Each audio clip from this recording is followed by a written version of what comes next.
Hello, everyone, and welcome back to Easy English Podcast. If you're listening today, take a deep breath. You're in the right place. I'm Emma. And I'm Jack. And before we begin, let me say something important. If English sometimes makes you nervous, today's episode is especially for you.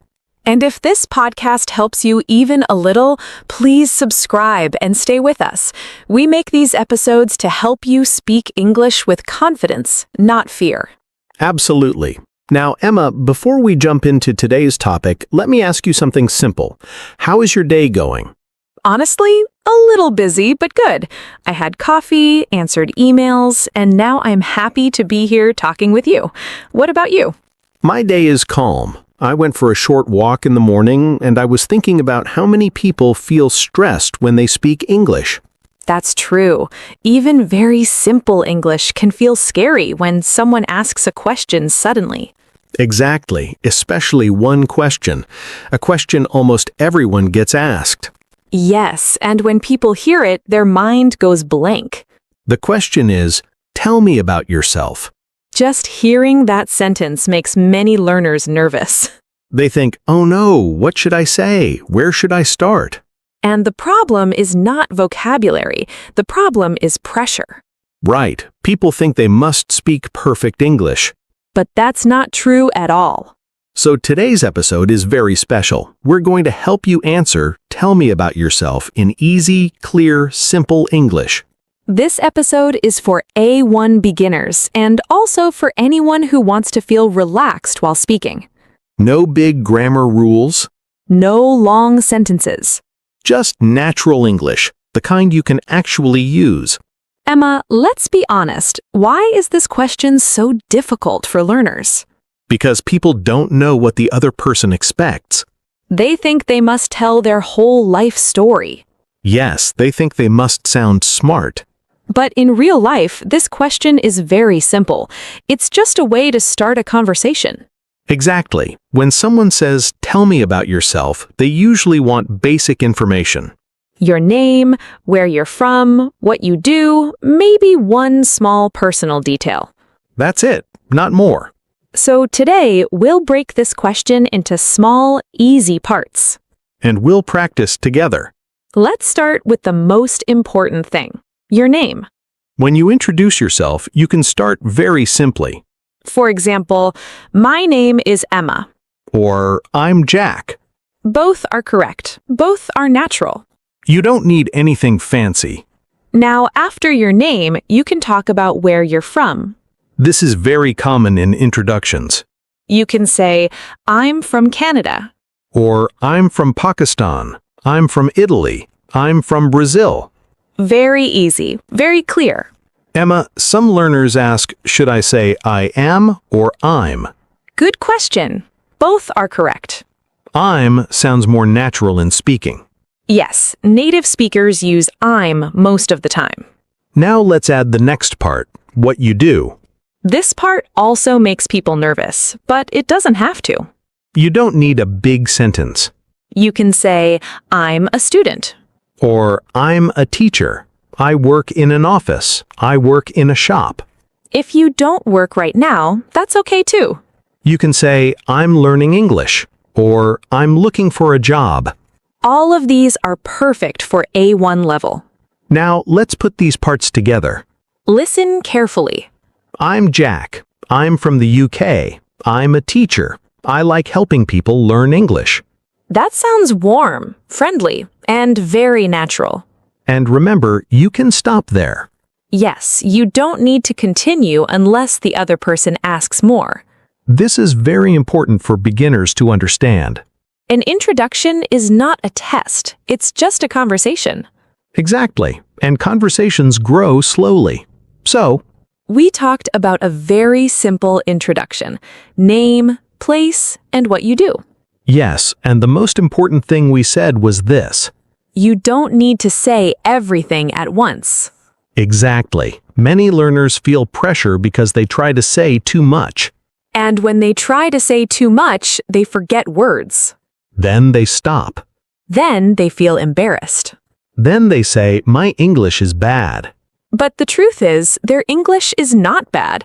Their strategy is wrong. Very true. So in this part, let's talk about how to continue after a basic introduction. Yes, because after you say, I'm Sarah, I'm from Spain, I'm a student, the other person usually responds. They might say something like, "Oh, nice to meet you." Or, that's interesting. Or they ask a follow-up question. For example, what do you study? Or where do you live now? And this is where learners panic again, But they don't need to. because the answers can still be simple. Let's take, what do you study?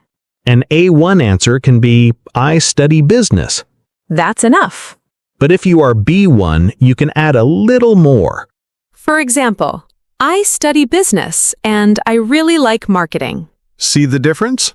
Same idea, just one extra sentence. Not complicated. Now let's talk about another common follow-up question. What do you do? Some learners confuse this question, Yes, they think it means, "What are you doing right now?"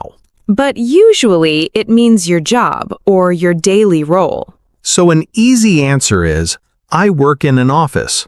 Or, I work as a nurse. Or even, "I don't work right now, I'm learning English." That is a very honest and very good answer. Now let's talk about confidence words. Ah, yes. These are very helpful for B1 learners. Words like currently, right now, at the moment. They help you sound natural even with simple grammar. For example, "I'm currently working in a small company." Or, at the moment, I'm studying English online. You don't need to use all of them. Just one is enough. Now let's practice a full introduction again, but this time slightly longer. Okay, let me try. Go ahead. I'm Sophia. I'm from Australia. I work as a teacher. At the moment, I'm helping people improve their English. That sounds very clear. And not difficult. Now let's talk about mistakes learners often make. One big mistake is memorizing long introductions. Yes, they try to remember 10 sentences. And when they forget one sentence, everything breaks. Instead, it's better to remember ideas, not exact sentences.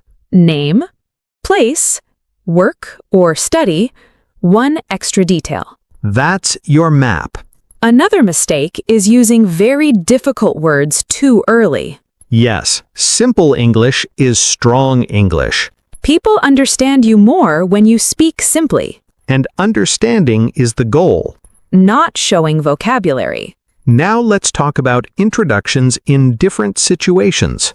Good idea, because context matters. Let's start with classroom introductions. In a class, you can say, "Hi, I'm Ahmed. I'm from Egypt. I'm here to learn English." Perfect. You don't need to talk about hobbies yet. Now what about a job interview? Still simple, but a little more focused. For example, "I'm Maria. I'm from Mexico. I have experience in customer service." That's B1 level, but still easy. And what about casual situations, like meeting a neighbor? Even easier. "Hi, I'm Paul. I live next door." That's it. No stress at all. One more important thing we should mention. Listening. Yes, an introduction is not only about speaking You should also listen to the other person. and react naturally. You can say, "Oh, nice. That sounds good." "Really?" These small words make conversations feel alive. And they give you time to think.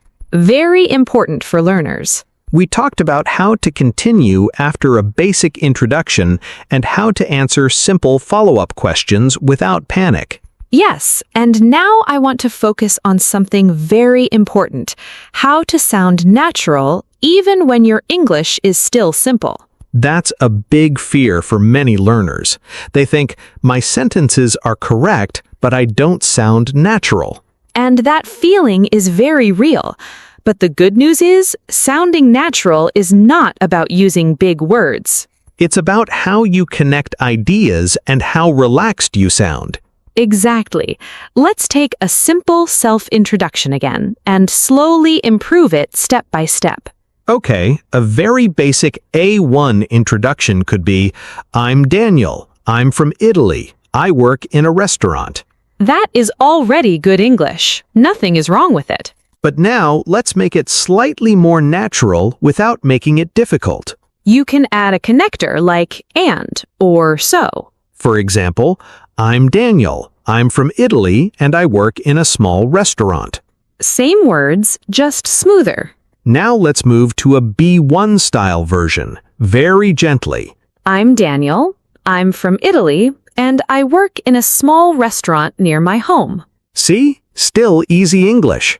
But it sounds more complete and more confident. Now let's talk about tone. Ah, yes. Tone changes everything. You can say the same sentence in two different ways and it feels different. For example, if you say, I'm a student, in a flat voice, it sounds nervous. But if you say, I'm a student, with a small smile, it sounds confident. Now let's practice introductions in different real-life situations. Good idea. Context helps a lot. First situation, meeting someone for the first time at a friend's party. Okay, how would that sound? You could say, Hi, I'm Lena. I'm a friend of Anna. Nice to meet you. Very natural. Then the other person might ask, What do you do, Lena? And you can answer, I work in marketing. I really enjoy creative work. That last sentence shows personality. And personality makes introductions memorable. Second situation, introducing yourself in an English class. This is very common for beginners. You can say, Hi everyone, I'm Ahmed. I'm from Egypt. I'm learning English to improve my career. That sentence is clear and honest. No fancy words. Third situation, online introduction, like in a Zoom meeting. Ah, yes, very modern. You can say, Hello, my name is Julia. I'm joining from Germany. I'm happy to be here. That last line is very friendly. Now let's talk about common mistakes learners make during self-introductions. One big mistake is apologizing too much. Yes, saying things like, my English is bad, or sorry for my English. You don't need to say that. It immediately lowers your confidence. Instead, just speak slowly and clearly. Another mistake is trying to translate from your native language. This often creates long, confusing sentences. English introductions are usually simple and direct. Short ideas, clear structure. Another mistake is speaking too fast because of nervousness. That happens to many people. Remember, slow English is strong English. Now let's practice fixing mistakes naturally. Good topic. Imagine you say, I am working teacher. Instead of stopping completely, you can fix it gently.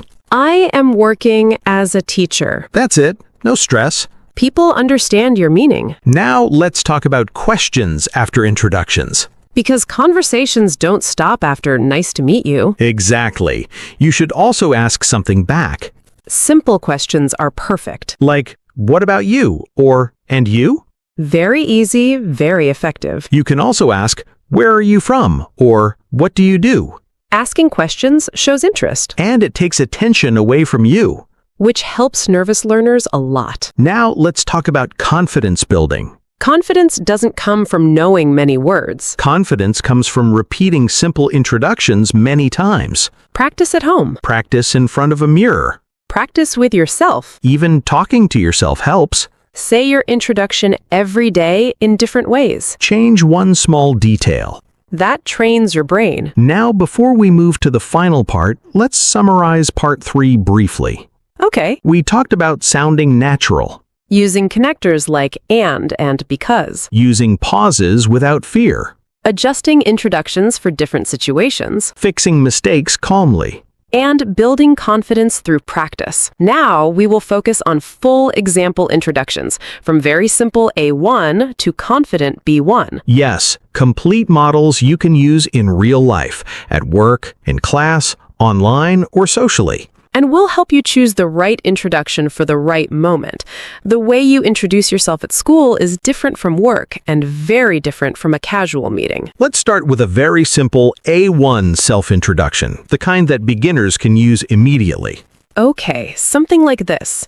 Hello, my name is Anna. I'm from Poland. I live in Warsaw. I'm learning English. That is perfect A1 English. No difficult grammar. No pressure. And most importantly, it's clear. Now, some learners think this sounds too simple. But simple does not mean bad. Simple means understandable. Now, let's gently move this same introduction toward A2 and B1 step by step. We don't change everything. We just add one idea. For example, hello, my name is Anna. I'm from Poland, and I live in Warsaw. I'm learning English because I want to travel and meet people from different countries. See how natural that feels? Still easy, just one reason added. Now let's make it B1, but still comfortable. Hello, my name is Anna. I'm from Poland, and I live in Warsaw. I'm currently learning English because I want to travel and meet people from different countries.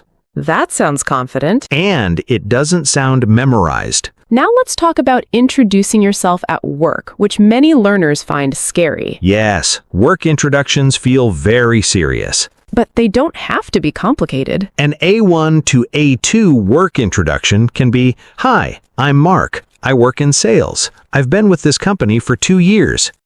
Very clear. Now let's add a little B1 touch. Hi, I'm Mark. I work in sales, and I mostly work with customers. I enjoy my job because I like talking to people.